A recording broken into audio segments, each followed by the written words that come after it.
Now, the Inspector General of Police, James Opombuenu, says a COVID-19 technical team has been set up at the police headquarters to deal with all matters that will crop up as a result of the pandemic.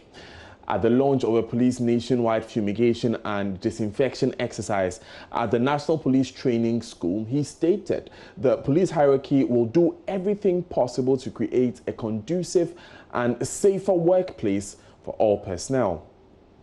Away from that, minority spokesperson on Mines and Energy, Adam Mutawakilu, is asking Vice President Mahmoud Bawumia to apologize to Ghanaians over his recent comment on Dumsor and COVID-19. He says Dr. Bawumia's claim that the former president did not manage Dumsor as properly as President Akufo-Addo is managing COVID-19 is inaccurate and smacks of hypocrisy. Dr. Bawumia, the Vice President of the Republic of Ghana, had interaction with the media. And during the interaction, he compared the pandemic to that of the management of Dumsor, and did indicate that President Mahama couldn't manage Dumsor, how much a pandemic. As a Muslim, this is the period of fasting. And we expect all Muslims to be truthful for at least a month. For at least 1 month, you must be truthful. Because fasting is not only limited to the stomach, denying food for the stomach, but what you say, what you hear, what you see. I want to refer to 2016, March. Dr. Bawumia did indicate that Ghanaians should not thank President Mahama for ending Dumsor. Then that is his responsibility to make sure he ends Dumsor. And I'm surprised, 4 years down the lane, the same Dr. Bawumia is telling Ghanaians that President Mahama couldn't manage Dumsor. What level of hypocrisy? And this is a man you want Ghanaians to trust? No. 2, he did indicate how President Akufo-Addo has done well in the power sector. I can mention the interventions that President Mahama brought. 1, he increased generation to the extent that now we have more than what we needed as a country. 2, he brought in ESLA, Energy Sector Levy Act, to be able to raise money to settle the energy sector debts. 3, under this OTCP, Sankofa Ginyami project, we had the largest, under his regime, 2015, the largest investment in our oil industry in the sub-Saharan Africa. World Bank invested $4 billion.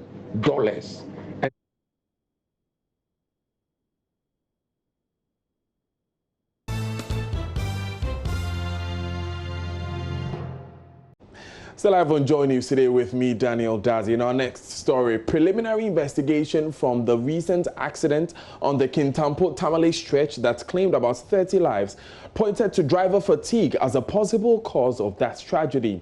The National Road Safety Authority and the Police Motor Traffic and Transport Unit have in the past pointed to the same issue as a main cause of the over 2,000 lives lost to road accidents in Ghana annually. Well, in our search for solutions to reverse the trend, the Municipal Chief Executive for Kintampo North in the Bunu East region proposed a seemingly controversial suggestion. Michael Sarkodie-Bafo wants Ghanaians to shun intercity buses with only one driver in charge for the entire journey. When you are on STC, you realize that there are 2 drivers. One will move from Accra to Lindador. You hear openly that the person who drove from Accra to Lindador is complaining, telling me, then the other man will also come to Kumasi and that way.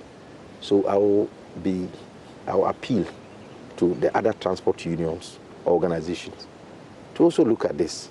I'm sure it's helping STC. STC, we hardly hear of accidents here and there. So if we should also adopt it, I'm sure it will help us. 2 drivers, especially when the journey is long. And also mandatory stop points. When they get to places, they must necessarily stop, just walk around and come back. Whether they like it or not, they must stop. And passengers must also know that everybody has one life, and therefore you cannot gamble with it. So if somebody on the vehicle is complaining of reckless driving, do not get at him. Do not fight him. Most of the time, they will complain. Are you now coming to teach him how to drive? For all you know, he's been driving for some time now. The same passengers were supporting reckless driving.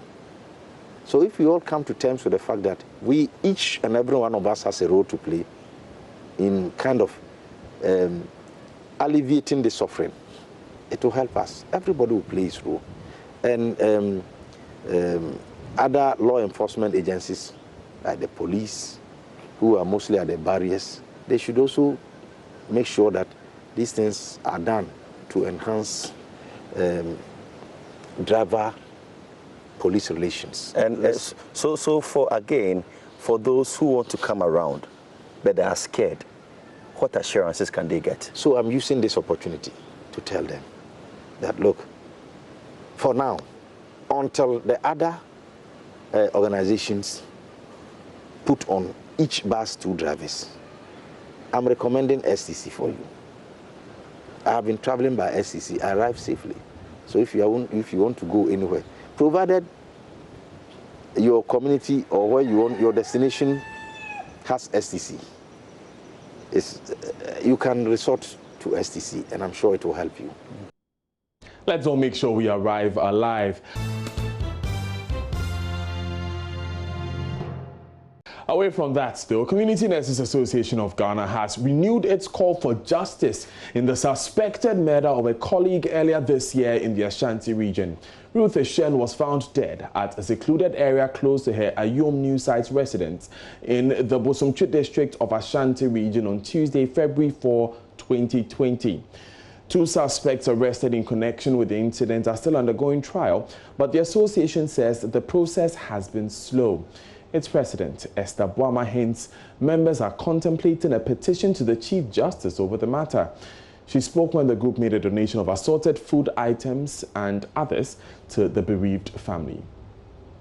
A mother of 3 was found dead at a secluded area close to a Yom New Site residence in the Bosomtwe district of the Ashanti region on Tuesday, February 4, 2020. She was said to have left the house the day before and did not return. The police arrested Mason apprentice Kofi Garaba and 1 other suspect to assist in investigation.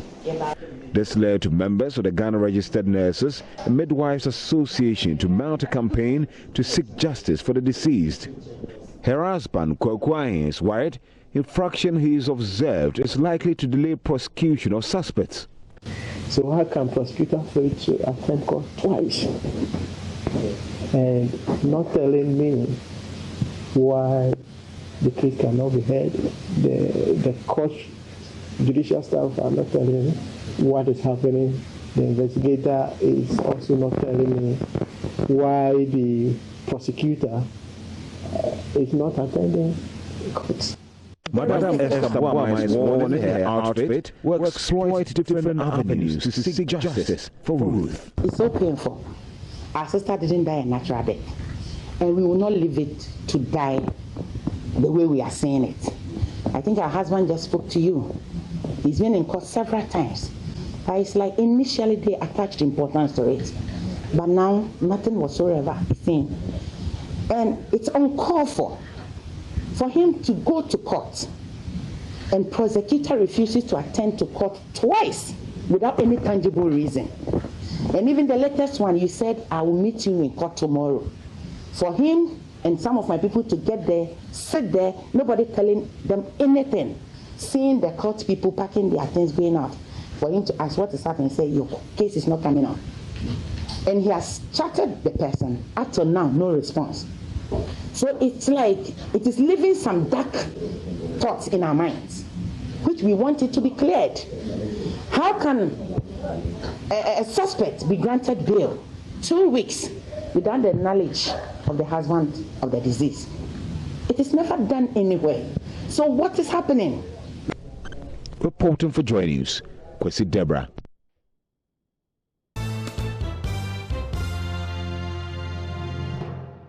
To other parts of the country, and the Akropong Circuit Court, presided over by Her Lordship Harriet Nsembo, has fined 4 chiefs of Akuapem 1,012 penalty units each for failing to comply with the restrictions imposed on public gatherings.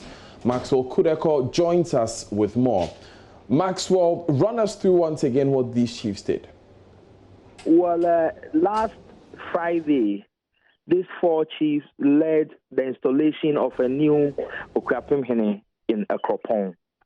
And the number of people who came up on the streets, they were said to have breached the instruction on public gathering. And for that matter, they breached certain sections of the Imposition of Restriction Act. So the police invited 4 of the leaders of the installation, namely Odishia Asampa Krobia Sante, Nana Semenshia Ohene Ansa Krofa II, Odishia Kofi Siedu Nfum, and Bennett Osei Poku, popularly known as Ohene Nana Opoku. And so these 4 people were invited. The caution statements were taken. They were granted bail. Today, the police sent them to the Akropong Circuit Court, presided over by Madam Harriet Nsembo.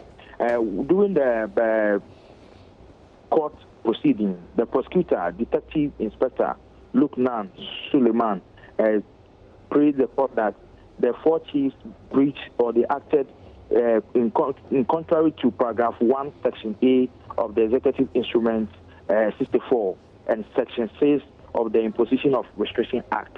So he presented them for court. The judge, after hearing the case or after hearing the prosecutor, gave the 4 chiefs the opportunity to also speak. They pleaded guilty on all counts, and then the judge, Madam Harriet Nsembo, fined each of them 1,012 penalty units each. So the 4 of them are paying a sum of 48,576 Ghana cedis. They are supposed to pay the money immediately, or they will have to serve a jail term. Immediately after the judgment, we realized that some other chiefs who came around were mobilizing resources to pay immediately so that these chiefs will be freed. So the monies have been paid, Maxwell? As at the time of leaving the court, the chiefs were mobilizing to pay. If they can't pay, how long are they going to be in jail?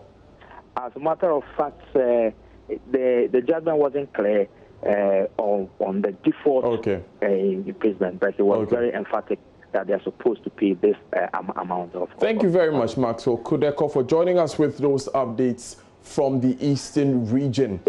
Coming up in business, Chamber of Commerce conducts business impact assessment survey for post-COVID-19 support plan.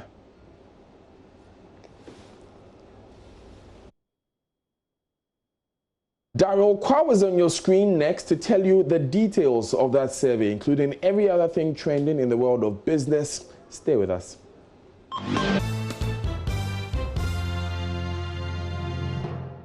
Hello, good afternoon. Welcome to Business. My name is Daryl Kwa. The Ghana National Chamber of Commerce and Industry is undertaking an impact assessment survey to enable its fashion out support programs for businesses affected by COVID-19.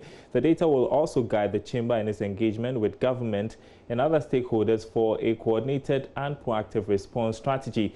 President of the Chamber, Dr. Nana P.J. Dankwa, says businesses will get appropriate support during and after the pandemic. Prince Apia has more in this report. Since the beginning of the COVID-19, many businesses have been impacted severely in Ghana. Though government has announced the stimulus packages for SMEs, little has been said about post-COVID-19 plans to revive affected businesses. The Ghana National Chamber of Commerce and Industry is therefore collating data from affected businesses and the industry to ensure business continuity after the coronavirus pandemic.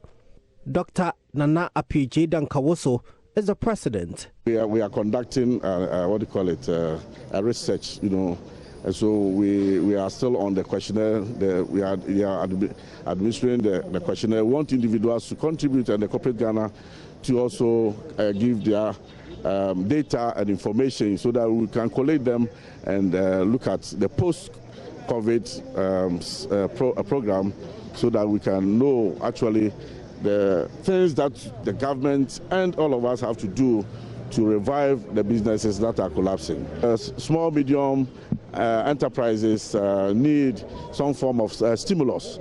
But if you don't allow them to tell you actually what they want, you will not hit the nail on the right head. And that's why we are conducting that data and information to see how best we can help these SMEs. He spoke to Love Business when he presented items worth 12,000 Ghana cedis to the Kumasi Central Prison. Dr. Nana Dankawoso explains the gesture as his personal contribution to the prison and less privileged in this difficult time. You know that government employs only 6% of the workforce of Ghana. The private sector employs about 94%. And so that is a huge number. We have a teaming of youth and graduates that are coming up out of universities, and they all need some work to do. So it is the private sector which is the engine of growth, and we need to strengthen the private sector to make sure that we are able to employ more people. If you don't strengthen the private sector, it means that a lot of deployments are going to be done, and unemployment rate will be very, very high.